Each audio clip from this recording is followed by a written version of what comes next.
जय गुरु जी, शुक्राना गुरु जी। संगत जी, गुरु जी का अनंतम अनंतम शुक्राना। आज आप देख रहे हो संगत जी, आज 7 तारीख है और हर 7 तारीख को हमारे घर में एक छोटा सा दिन में हम लंगर बांटते हैं कड़ी चावल का, जितना हमारे भगवान ने गुरु जी ने जितना दिया उसके अकॉर्डिंग।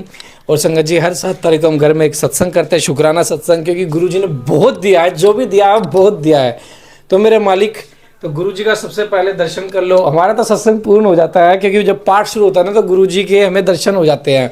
और गुरु जी के दर्शन होने का मतलब है कि गुरु जी आ चुके हैं और भाई हमारा सत्संग और पाठ कंप्लीट हो चुका है। और ये सेवा जो हमने गुरु जी ने हमें दी है ना, इसके लिए गुरु जी का लख लख लख बार शुक्राना है। क्योंकि ये सेवा नहीं है संगत जी, ये एक ऐसी चीज़ है, ये सेवा भी है और हमारे जीवन का कल्याण भी है। संगत जी, मैं वैसे कभी शिव पुराण नहीं पढ़ता, लेकिन गुरु जी का आदेश आया तो मैंने पढ़ना शुरू किया। तो संगत जी देखो, जब गुरु जी का आदेश आता है, जब सारी चीज़ होती है, गुरु जी खुद आगे बढ़ के वो चीज़ करवाते हैं। और संगत जी, आज मैं बड़े मंदिर भी गया, बड़े मंदिर से जल प्रसाद भी लाया और एक दोस्त था उसके लिए मैं स्वरूप भी, उसे ब्लेसिंग भी दिलवा के लाया। तो संगत जी, उसको भी गुरु जी ब्लेस करेंगे, क्योंकि वो बहुत नीडिड है। उसके पिताजी भी नहीं है, तो उसने जैसे मुझे बताया कि मेरे पिताजी ने बहन की जिम्मेवारी, मैंने शादी करवाई पहले, उसके शादी भी नहीं हुई अभी। तो मैं गुरुजी के पास लगा कि गुरुजी प्लीज़ उसको ब्लेस करें, क्योंकि इसके साथ इनके पिताजी भी नहीं, जो इसका साथ अकेला ही है करने वाला।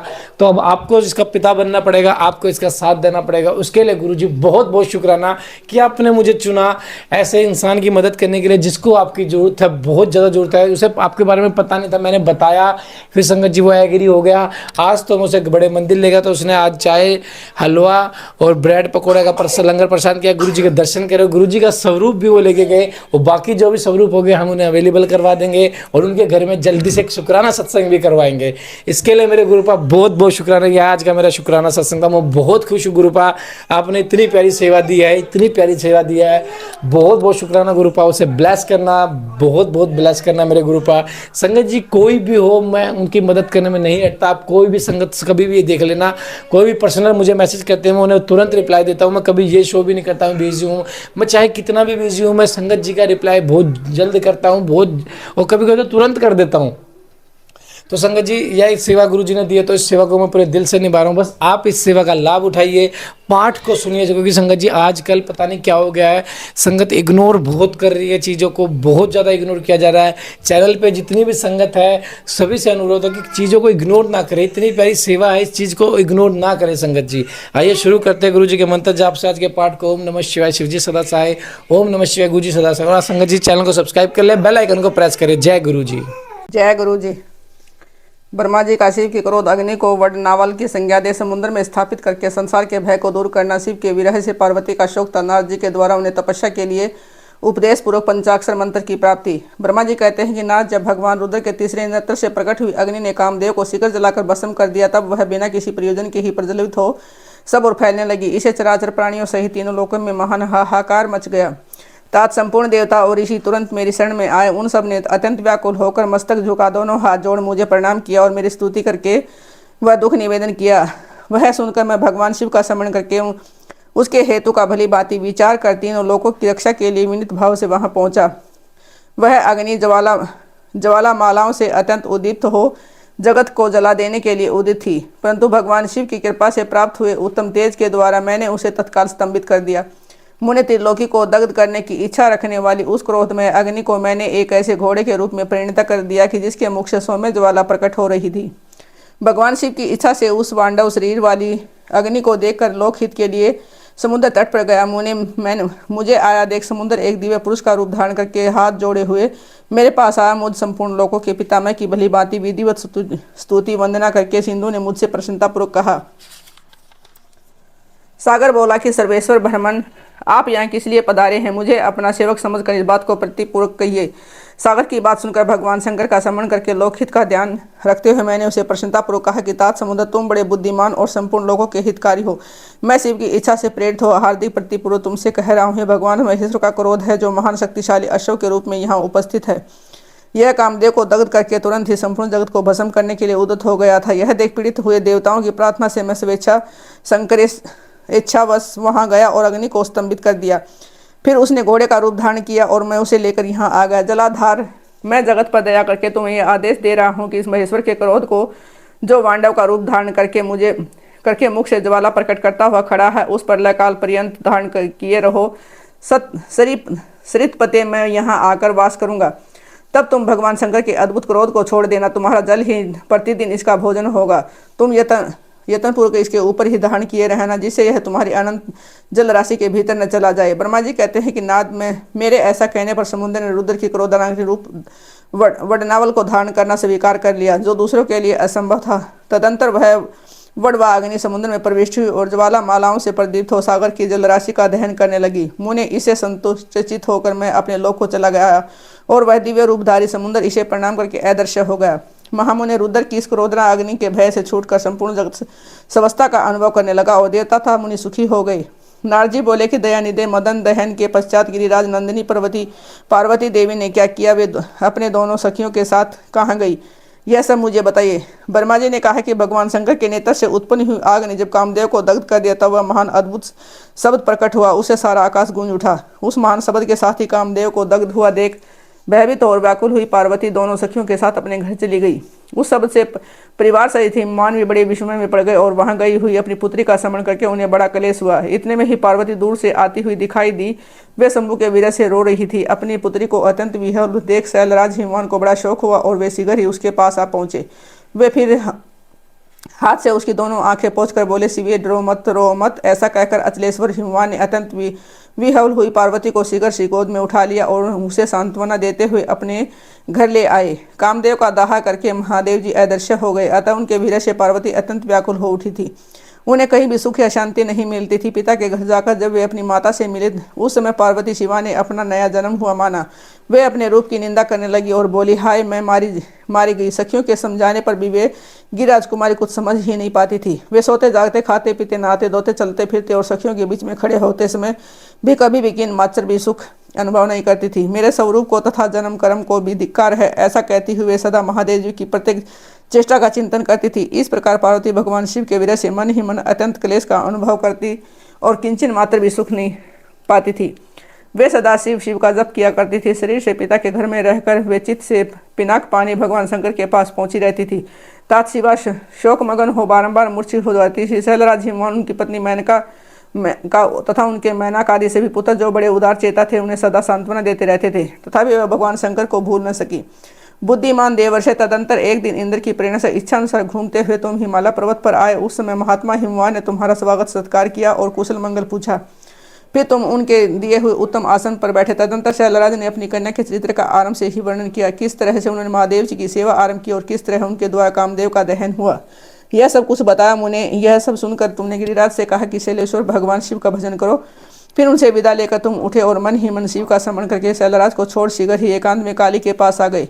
मुने तुम लोग उपकारी ज्ञानिता शिव के प्रिय भगत हो, समस्त ज्ञानवानों के शिरोमणि हो, अतः काली के पास आ उसे संबोधित करके उसी के हित में स्थित हो उसे आदर यह सत्य वचन बोले। नारद जी ने कहा कि काली के तुम मेरी बात सुनो, मैं दयावश सच्ची बात कह रहा हूँ। मेरा वचन तुम्हारे लिए सर्वथा हितकर है, निर्दोष और उत्तम काम्य वस्तुओं को देने वाला होगा। तुमने यहाँ महादेव जी की सेवा अवश्य की थी, परंतु वह बिना तपस्या के गर्वयुक्त होकर की थी। दिनों पर अनुग्रह करने वाले शिव ने तुम्हारे उसी गर्व को नष्ट किया है। शिव तुम्हारे स्वामी महेश्वर विरक्त और महायोगी हैं। उन्होंने केवल कामदेव को जलाकर जो तुम्हें सकुशल छोड़ दिया है, उसमें यही कारण है कि वे भगवान भक्तवत्सल हैं। अतः तुम उत्तम तपस्या में संलग्न हो, चिरकाल तक महेश्वर की आराधना करो। तपस्या से तुम्हारा संस्कार हो जाने पर रुद्रदेव तुम्हें अपने शयद रमणी बनाएगा और तुम भी कभी उन कल्याणकारी शंभु का परित्याग नहीं करोगी। देवी तुम हठपूर्वक शिव को अपनाने का यत्न करो। शिव के सिवा दूसरे किसी को अपना पति स्वीकार न करना। ब्रह्मा जी कहते हैं कि मैंने तुम्हारी यह बात सुनकर गिरिराज कुमारी काली कुछ उल्लसित हो तुमसे हाथ जोड़ प्रसन्नतापूर्वक बोली। शिवा ने कहा कि प्रभु आप सर्वज्ञता हो, जगत का उपकार करने वाले हैं। मुझे रुद्रदेव की आराधना के लिए कोई मंत्र दीजिए। ब्रह्मा जी कहते हैं कि नाथ पार्वती का यह वचन सुनकर तुमने पंचाक्षर शिव मंत्र नमः शिवाय का उन्हें विधि पूर्वक उपदेश दिया। साथ ही यह मंत्र राज में श्रद्धा उत्पन्न करने के लिए भी तुम्हें उसका सबसे अधिक प्रभाव बताया। नारद बोले, देवी इस मंत्र का परम अद्भुत प्रभाव सुनो। इसके श्रवण मात्र से भगवान शंकर प्रसन्न हो जाते हैं और यह मंत्र सब मंत्रों का राजा और मनोवांछित फल को देने वाला है। भगवान शंकर को बहुत ही प्रिय है, साधक को भोग और मोक्ष देने में समर्थ है। सौभाग्यशालिनी, इस मंत्र का विधि पूर्वक जप करने से तुम्हारे द्वारा आधारित हुए भगवान शिव अवश्य ही और शीघ्र तुम्हारी आंखों के सामने प्रकट हो जाएंगे। शिवे सोच संतोष आदि नियम में तत्पर रहकर भगवान शिव के स्वरूप का चिंतन करती हो तुम पंचाक्षर मंत्र का जप करो, इसे आराधा देव शीघ्र प्रसन्न होंगे और संतुष्ट होंगे। साध्वी इस तरह तपस्या करो, तपस्या से महेश्वर वश में हो सकते हैं, तपस्या से ही सबको मनवांछित फल की प्राप्ति होती है, अन्यथा नहीं। ब्रह्मा जी कहते हैं कि ना तुम भगवान शिव के प्रिय भक्त और इच्छा अनुसार विचरने वाले हो, तुमने काली के उपयुक्त बात कहकर देवताओं के हित में तत्पर हो सर्वलोक को प्रस्थान किया। तुम्हारी बात सुनकर उस समय पार्वती बहुत प्रसन्न हुई, उसे परम उत्तम पंचाक्षर मंत्र प्राप्त हो गया था। श्री शिव की आराधना के लिए पार्वती जी की दुष्कर तपस्या। ब्रह्मा जी कहते हैं कि देववर्ष से तुम्हारे चले जाने पर प्रफुल्लित हुई पार्वती ने महादेव जी को तपस्या से साध्य माना और तपस्या के लिए मन में निश्चय किया। तब उन्होंने अपनी सखी जया और विजय के साथ पिता हिमाचल और माता मैना से आज्ञा मांगी। पिता ने तो स्वीकार कर लिया, परंतु माता मैना ने सैन्य वसु अनेक प्रकार से समझा। घर से दूर वन में जाकर तप करने से पुत्री को रोका। मैना ने तपस्या के लिए वन में जाने से रोकते हुए माँ बाहर न जाओ ऐसा कहा, इसलिए उस समय शिव का नाम उमा हो गया। मुने कैलाश राज की प्यारी पत्नी मैना ने रोकने से शिवा को दुखी हुई जान अपना विचार बदल दिया और पार्वती को तपस्या के लिए जाने की आज्ञा दे दी। मुनि श्रेष्ठ माता की आज्ञा पाकर उत्तम व्रत का पालन करने वाली पार्वती ने भगवान शंकर का स्मरण करके अपने मन में बड़े सुख का अनुभव किया। माता पिता को प्रसन्नता पूर्वक प्रणाम करके शिव के स्मरण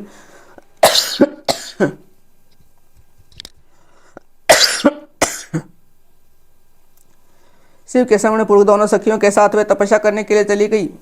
अनेक प्रकार के प्रिय वस्त्रों का परित्याग करके पार्वती ने कटी प्रदेश में सुंदर मूंज की मेखला बांध शिखर ही वकवल धारण कर लिए। हार का परिहार करके उत्तम मृग चरम को हृदय से लगा। तत्पश्चात वे तपस्या के लिए गंगा अवतरण तीर्थ की ओर चली। 2 मिनट बंद कर। अनेक प्रकार के प्रिय वस्तुओं का परित्याग करके पार्वती ने कटी प्रदेश में सुंदर मूंज की मेखला बांध शिखर ही वकल धारण कर लिए। हरि का हार का परिहार करके उत्तम मृग चरम को हृदय से लगा। तत्पश्चात वे तपस्या के लिए गंगा अवतरण तीर्थ की ओर चली, जहाँ ध्यान लगाते हुए भगवान शंकर ने कामदेव को दग्ध किया था। हिमालय का यह शिखर गंगा अवतरण के नाम से प्रसिद्ध है। वही परम उत्तम श्रृंगी तीर्थ में पार्वती ने तपस्या प्रारंभ की। गौरी के तप करने से ही उसका गौरी शिखर नाम हो गया। मुने शिवा ने अपने तप की परीक्षा के लिए यहाँ बहुत से सुंदर एवं पवित्र वृक्ष लगाए जो फल देने वाले हैं। सुंदरी पार्वती ने पहले भूमि शुद्ध करके वहाँ एक देववेदी का निर्माण किया, तदनंतर अपनी तपस्या आरंभ की। ऐसे मुनियों के लिए भी दुष्कर थी। वे मन सहित संपूर्ण इंद्रियों को शीघ्र ही काबू में करके उस वेदी पर उस कोटि की तपस्या करने लगी।